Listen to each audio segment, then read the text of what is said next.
कल्पना कीजिए एक ऐसे शहर की जहां सोने की बारिश नहीं होती, लेकिन हर व्यक्ति जानता है कि पैसा कैसे कमाना है, बचाना है और बढ़ाना है। यही था बेबीलोन, एक प्राचीन नगर जो सिर्फ अपनी ऊंची दीवारों और शानदार भवनों के लिए नहीं, बल्कि अपने निवासियों की वित्तीय समझदारी के लिए मशहूर था। The richest man in Babylon सिर्फ एक किताब नहीं, बल्कि सदियों पुराना ऐसा ज्ञान है जो आज भी उतना ही ताज़ा है जितना तब था। इसमें कहानियों के माध्यम से बताया गया है कि आम इंसान भी कैसे अमीर बन सकता है, धीरे धीरे, अनुशासन के साथ और सही फैसलों के दम पर। अगर आप चाहते हैं कि पैसे आपके लिए काम करें, अगर आप कर्ज से बाहर निकलना चाहते हैं या आप भविष्य के लिए आर्थिक सुरक्षा चाहते हैं, तो ये किताब आपके लिए एक खजाना है। अध्याय 1, बेबीलोन का सबसे अमीर आदमी। यह अध्याय बेबीलोन के सबसे अमीर व्यक्ति अर्काड की कहानी बताता है। कहानी की शुरुआत दो दोस्तों, बंसी और कोबी, से होती है, जो बेबीलोन में कठिन मेहनत के बावजूद भी गरीब हैं और जीवन में आर्थिक स्थिरता पाने के लिए परेशान हैं। एक दिन वे दोनों बैठकर यह सोचते हैं कि आखिर क्यों कुछ लोग बेबीलोन में इतने अमीर हैं, जबकि वे खुद दिन रात मेहनत करके भी सिर्फ गुजारा ही कर पाते हैं। वे यह तय करते हैं कि उन्हें अमीरी का राज जानना होगा। वे बेबीलोन के सबसे अमीर आदमी अर्काड के पास जाते हैं और उससे पूछते हैं, आप हमारे जैसे ही इंसान हैं, फिर भी आप इतने अमीर कैसे बन गए? कृपया हमें भी वो तरीका बताइए जिससे हम भी धनवान बन सकें। अर्काड मुस्कुराता है और उन्हें बताता है कि वह भी कभी बहुत गरीब था, लेकिन उसने समय के साथ कुछ जरूरी नियमों को सीखा और उन पर सख्ती से अमल किया। उसने कहा, धन कमाने के लिए सबसे पहले ये समझना जरूरी है कि हर कोई अपनी आमदनी का एक हिस्सा हमेशा अपने पास रख सकता है।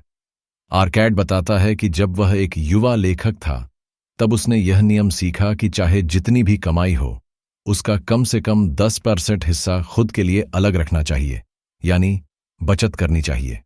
उसने यह भी बताया कि केवल बचत करना काफी नहीं है, उस बचाए हुए पैसे को सही निवेश में लगाना चाहिए ताकि वह पैसा कमाए। बेबीलोन के सबसे अमीर आदमी ने यह भी जोर दिया कि अपने खर्चों को हमेशा अपनी आमदनी से कम रखना चाहिए, वरना बचत करना असंभव हो जाएगा। अर्काड ने बंसी और कोबी को यह सिखाया कि अमीरी कोई जादू नहीं है, यह एक अनुशासन और समझदारी से कमाई और खर्च का खेल है। अगर कोई व्यक्ति लगातार बचत करता है, समझदारी से निवेश करता है और गैर जरूरी खर्चों से बचता है, तो वह निश्चित रूप से धीरे धीरे अमीर बन सकता है। बेबीलोन में अर्काड को इतनी प्रतिष्ठा इसलिए मिली क्योंकि उसने अपने अनुभव से जो सीखा उसे दूसरों को भी सिखाया। वह कहता है कि असली अमीरी सिर्फ पैसे में नहीं, बल्कि वित्तीय ज्ञान और उसे व्यवहार में लाने की काबिलियत में है। इस अध्याय का मुख्य संदेश यही है कि धन कमाने की शुरुआत बचत से होती है, और अगर आप अपनी आमदनी का एक हिस्सा हमेशा बचाकर समझदारी से निवेश करते हैं, तो आप भी किसी दिन बेबीलोन जैसे समाज में सबसे अमीर आदमी बन सकते हैं। अमीरी कोई रहस्य नहीं, बल्कि सही आदतों का नतीजा है। अध्याय 2, सोने की साख रखने वाला व्यक्ति। इस अध्याय में एक नए पात्र की कहानी है, अल्गामिश, जो बेबीलोन का एक अमीर और बुद्धिमान धन उधार देने वाला व्यक्ति है। कहानी का केंद्र बिंदु यह है कि सिर्फ पैसे कमाना ही काफी नहीं, बल्कि धन को संभालने और बढ़ाने की कला भी आनी चाहिए। यह अध्याय उस समय की बात करता है जब अर्काड, जो उस समय तक आम आदमी था, एक शिलालेख लिखने का काम करता था। एक दिन अल्गामिश उसके पास एक विशेष काम लेकर आता है और कहता है कि वह अगले दिन तक एक जटिल शिलालेख तैयार कर दे। अर्काड मेहनत करता है, रात भर जागता है और काम पूरा करता है।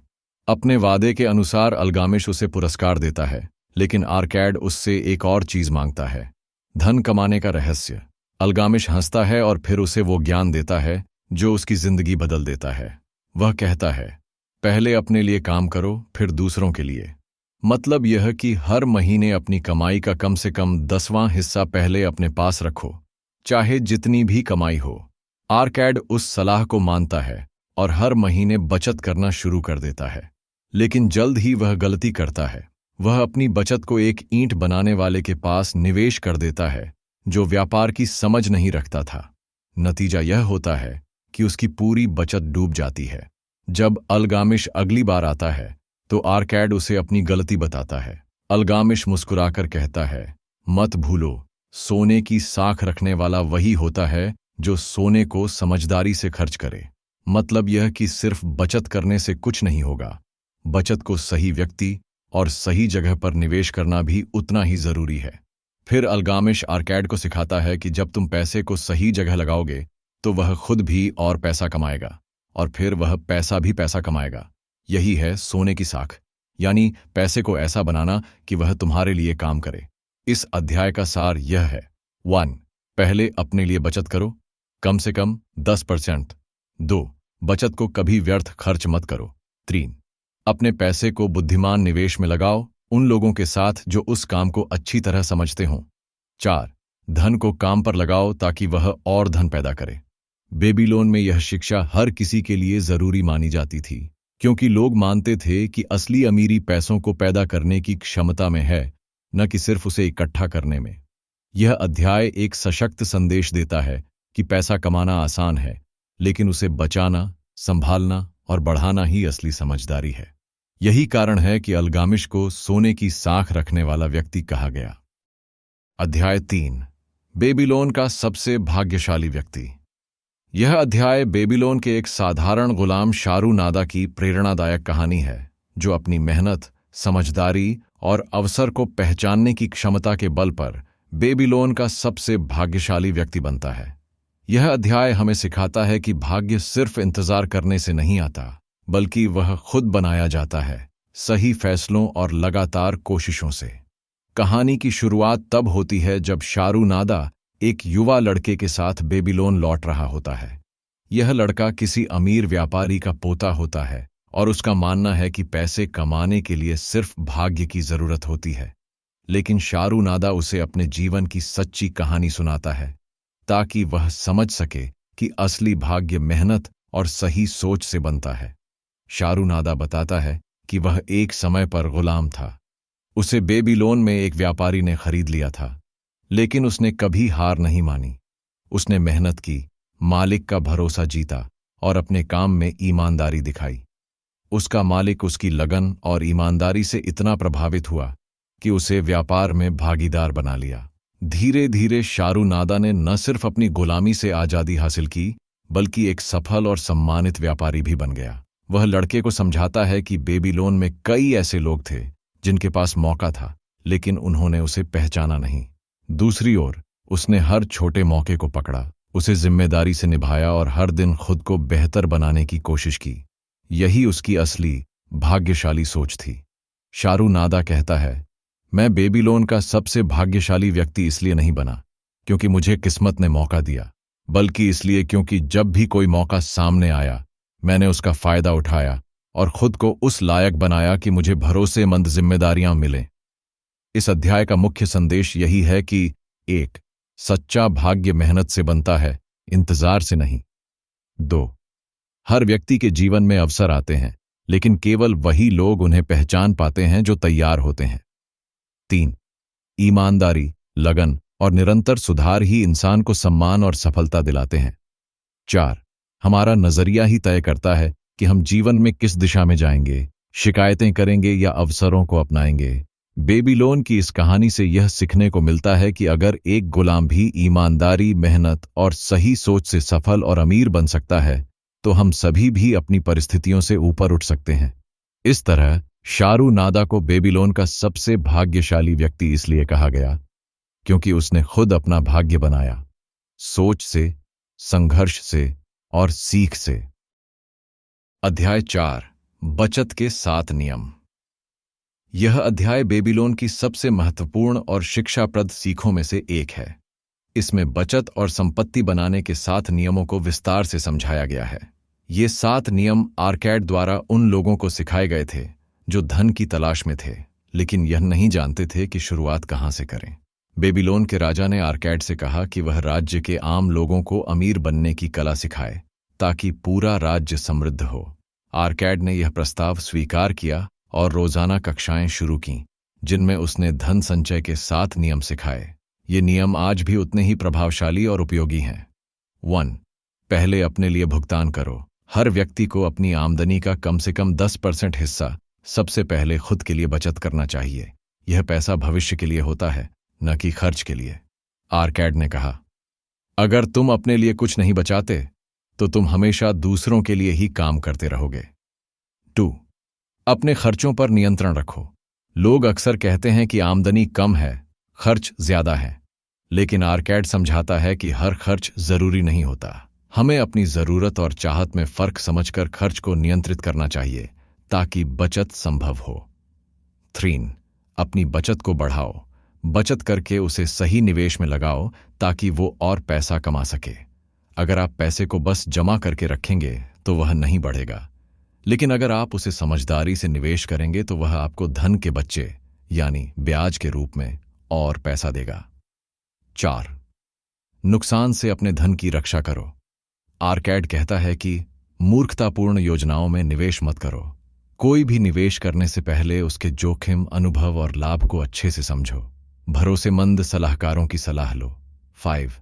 अपने घर को स्वामित्व में लो। अगर आप अपने घर के लिए किराया दे रहे हैं तो आप किसी और की संपत्ति बना रहे हैं।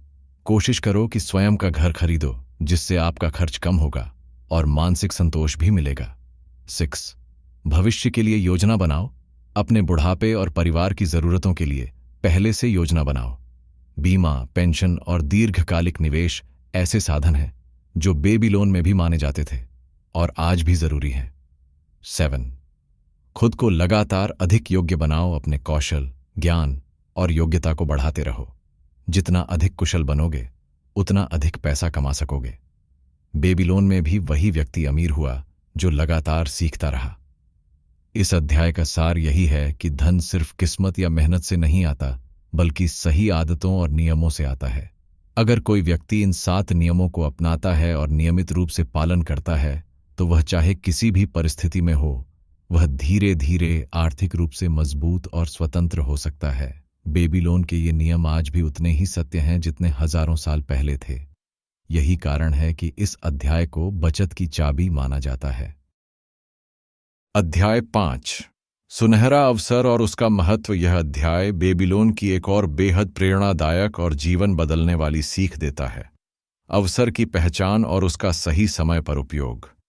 इसमें बताया गया है कि कैसे हर इंसान के जीवन में सुनहरे अवसर आते हैं, लेकिन बहुत कम लोग उन्हें पहचान पाते हैं या उन पर सही वक्त पर कार्रवाई कर पाते हैं। कहानी का केंद्र पात्र है रॉडन, जो बेबीलोन में राजा के सैनिकों में से एक है। वह एक बार राजा से पूछता है, क्यों कुछ लोग हमेशा अमीर हो जाते हैं और हम जैसे लोग सारी जिंदगी मेहनत करने के बाद भी गरीब रहते हैं। राजा यह सवाल सुनकर आर्कैड को बुलाते हैं ताकि वह रॉडन और उसके जैसे कई लोगों को समझा सके कि किस्मत से ज्यादा जरूरी होता है अवसर का सही उपयोग। आर्कैड बताता है कि बेबीलोन में हर किसी को मौके मिलते हैं, लेकिन जो लोग उन मौकों को पहचानने और उन पर काम करने में देर करते हैं वे अक्सर खाली हाथ रह जाते हैं। वह एक उदाहरण देता है। एक युवक को सोने की खान में साझेदारी का अवसर मिला था, लेकिन उसने सोचते सोचते इतना समय बर्बाद कर दिया कि मौका किसी और ने ले लिया और वह युवक हमेशा पछताता रहा। आर्कैड ने इस अध्याय में कुछ बेहद जरूरी बातें बताई हैं। 1. अवसर हमेशा दस्तक देता है, पर वह इंतजार नहीं करता। बहुत से लोग सोचते हैं कि वे सही समय आने पर फैसला करेंगे, लेकिन बेबीलोन में आर्कैड समझाता है कि जो अवसर को देखते ही पकड़ लेता है वही सफल होता है। सोचते सोचते अवसर फिसल जाता है। डर और आलस्य सबसे बड़े दुश्मन हैं। कई बार लोग बेबीलोन में अवसर को पहचानते तो हैं, पर डर या आलस्य के कारण कदम नहीं उठाते। आर्कैड कहता है, जो डर को जीत लेता है वही भविष्य का मालिक बनता है। 3. अनुभव से अवसर की पहचान बढ़ती है। आर्कैड लोगों को सिखाता है कि जो व्यक्ति ज्यादा सीखता है, अपने क्षेत्र को समझता है और सतर्क रहता है, उसे अवसर जल्दी दिखाई देता है। बेबीलोन में भी सफल लोग वही थे जो अपने काम में माहिर थे और हर समय सतर्क रहते थे। 4. एक ही अवसर बार बार नहीं आता। आर्कैड बताता है कि बेबीलोन में कई लोग सोचते थे कि अगला अवसर और अच्छा होगा, लेकिन कई बार जिंदगी सिर्फ एक बार बड़ा अवसर देती है। उस समय निर्णय लेना ही सबसे समझदारी है। 5. अपनी योग्यता को बढ़ाओ ताकि अवसर से फायदा उठा सको। यदि आप तैयार नहीं हो तो अवसर आने पर भी आप उसका फायदा नहीं ले सकते। बेबीलोन में भी आर्कैड ने खुद को लगातार तैयार किया ताकि जब भी अवसर आए वह उसका सही उपयोग कर सके। इस अध्याय की शिक्षा यह है कि सुनहरा अवसर भाग्य से नहीं मिलता, बल्कि वह मेहनत, जागरूकता और तात्कालिक निर्णय लेने की क्षमता से मिलता है। बेबीलोन के लोग जो समृद्ध हुए, उन्होंने अवसर को पहचाना, उस पर भरोसा किया और तुरंत कार्रवाई की। जो लोग बेबीलोन में यह सोचते रहे कि कल करेंगे, थोड़ा और सोच लें, वे आज भी संघर्ष कर रहे हैं। इसलिए अगर जीवन में कोई अवसर आए तो सोचो जरूर, लेकिन थको मत, क्योंकि बेबीलोन का सबसे अमीर आदमी वही बना जिसने अवसर को हाथ से फिसलने नहीं दिया। अध्याय 6, आरण के जाल से छुटकारा। इस अध्याय में बेबीलोन की एक ऐसी समस्या को उठाया गया है जो आज भी हर इंसान के जीवन में दिखाई देती है, कर्ज, आरण। बेबीलोन में भी बहुत से लोग कर्ज के जाल में फंस गए थे और उन्हें समझ नहीं आता था कि इससे बाहर कैसे निकला जाए। इस अध्याय में मैथॉन नाम का एक व्यक्ति आता है जो आर्कैड से मदद मांगता है, क्योंकि वह कर्ज में डूबा हुआ होता है और अब उसके पास चुकाने का कोई तरीका नहीं बचा। आर्कैड उसे सिर्फ सहानुभूति नहीं देता, बल्कि व्यावहारिक उपाय देता है जिससे वह धीरे धीरे आण मुक्त जीवन की ओर बढ़ सके। इस अध्याय का संदेश स्पष्ट है, कर्ज से भागो मत, उसका सामना करो। 1. सबसे पहले खुद से ईमानदार बनो। आर्कैड समझाता है कि जब इंसान कर्ज में होता है तो वह अक्सर खुद को धोखा देता है। वह यह मान लेता है कि सब ठीक हो जाएगा, लेकिन वह कभी पहल नहीं करता।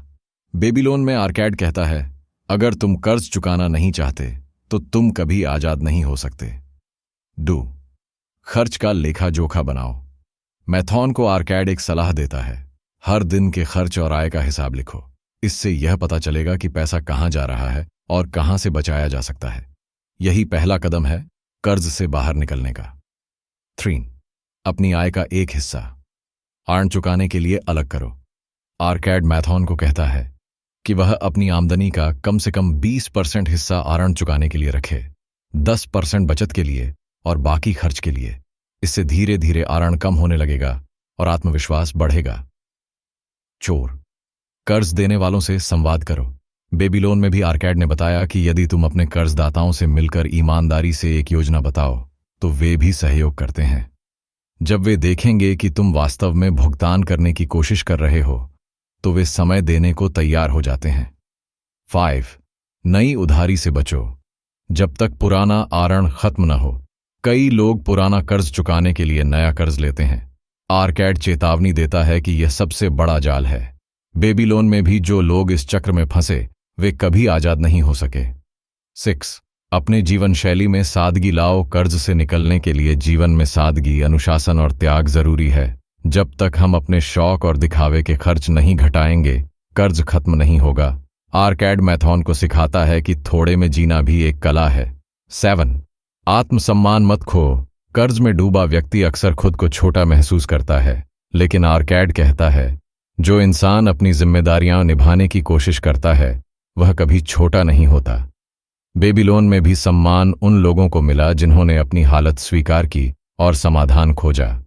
निष्कर्ष, यह अध्याय सिखाता है कि कर्ज से भागना नहीं चाहिए, बल्कि योजना, अनुशासन और दृढ़ संकल्प के साथ उसका सामना करना चाहिए। बेबीलोन के लोगों ने जब यह रास्ता अपनाया तो वे कर्ज मुक्त होकर फिर से आत्मनिर्भर बने। आज भी यह शिक्षा उतनी ही सच है। कर्ज को खत्म करने की शुरुआत स्वीकृति और जिम्मेदारी से होती है। अध्याय 7, बेबीलोन की दीवारें और उनका सबक। इस अध्याय में बेबीलोन की दीवारें सिर्फ ईंट पत्थर की दीवारें नहीं, बल्कि जीवन की सुरक्षा, तैयारी और मानसिक दृढ़ता का प्रतीक बन जाती है। बेबीलोन की दीवारें कितनी मजबूत थीं, इसका अंदाजा इस बात से लगाया जा सकता है कि शत्रु जब भी शहर पर हमला करता था तो बेबीलोन की दीवारें सालों तक रक्षा करती थीं। यह कहानी बेबीलोन के एक सैनिक बांजीर की आंखों से दिखाई जाती है, जो शहर की सुरक्षा में तैनात होता है। एक दिन जब शत्रु सेना बेबीलोन को घेर लेती है तो शहर में डर फैल जाता है, पर बांजीर और अन्य सैनिकों का आत्मविश्वास अडिग रहता है, क्योंकि उन्हें पता है कि बेबीलोन की दीवारें अभेद्य हैं। 1. दीवारें सिर्फ शहर नहीं, मानसिक सुरक्षा भी हैं। यह अध्याय समझाता है कि जैसे बेबीलोन की दीवारों ने शत्रु से रक्षा की, वैसे ही इंसान के जीवन में भी सुरक्षा के अपने इंतजाम होने चाहिए, जैसे बचत, स्वास्थ्य बीमा, कौशल और परिवार का सहयोग। बिना तैयारी के जीवन की कोई भी आपदा हमें गिरा सकती है। 2. मुश्किलें अचानक आती हैं, पर सुरक्षा पहले से बनानी पड़ती है। बेबीलोन की दीवारें एक दिन में नहीं बनी, उन्हें बनाने में सालों लगे। वैसे ही किसी भी जीवन संकट से लड़ने के लिए तैयारी पहले करनी होती है। कमाई का स्रोत मजबूत करना, खर्च सीमित करना और इमरजेंसी फंड बनाना, यह सब हमारी आंतरिक दीवारें हैं। 3. आत्मविश्वास तब आता है जब सुरक्षा मजबूत हो। जब चारों तरफ दुश्मन था, तब भी बेबीलोन के लोग घबराए नहीं, क्योंकि उन्हें अपनी दीवारों पर भरोसा था। जीवन में भी जब हमें खुद पर और अपनी तैयारी पर भरोसा होता है, तभी हम संकट में शांत रह सकते हैं। यह आत्मविश्वास हमारी सबसे बड़ी ताकत बनता है। 4. दीवारें सिर्फ बाहर की नहीं, अंदर की भी होती हैं। इस अध्याय का एक गहरा संदेश है। हमें न सिर्फ बाहरी सुरक्षा बनानी है, बल्कि आत्मनियंत्रण, अनुशासन और आत्मबल जैसी अंदरूनी दीवारें भी खड़ी करनी हैं। बेबीलोन सिर्फ बाहर से सुरक्षित नहीं था, उसके नागरिकों का आत्मबल भी उतना ही मजबूत था। 5. सुरक्षा से जुड़ा कोई भी काम कभी व्यर्थ नहीं जाता। बेबीलोन की दीवारें वर्षों तक बेकार लगती थीं, क्योंकि कोई हमला नहीं हुआ था। लोग सोचते थे कि इतनी मेहनत क्यों?